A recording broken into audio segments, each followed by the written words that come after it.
bandito quello lì, fai attento. Tu sei bandito. Da qualche tempo Viale Leopardi è diventato il crocevia di Borgo Stazione, il quartiere multietnico di Udine, e i residenti sono esasperati. Il continuo via vai di immigrati tra i vari negozietti etnici che affollano il quartiere, ma soprattutto le scandescenze di alcuni stranieri, inquietano i residenti. Ne abbiamo parlato con un commerciante di lungo corso.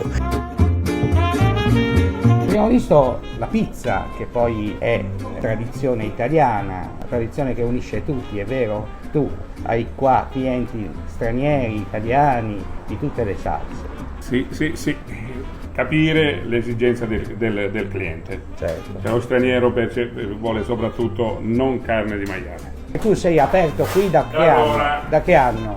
Dal 2012, Quindi 11 anni. 11 anni che sono qua. Ho cercato di capire un pochettino le esigenze del cliente, quindi la maggior parte, ultimamente poi, o vegetariani o non carne di maiale, quindi cerchiamo di dare...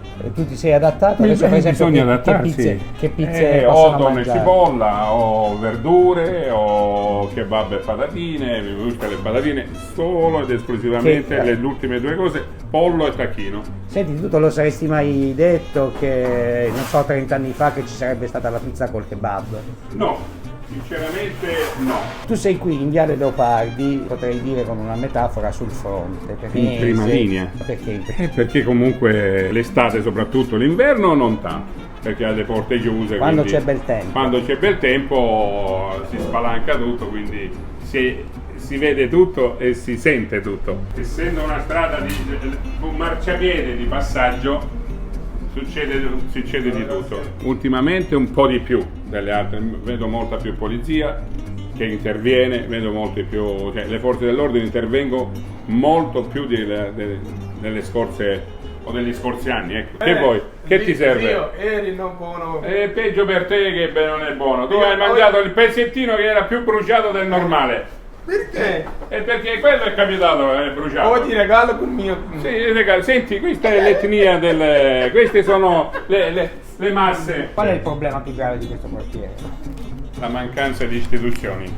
Io non le vedo in giro, manco una. Che si occupano, si vedono, che vengono a vedere quello che succede realmente durante la giornata.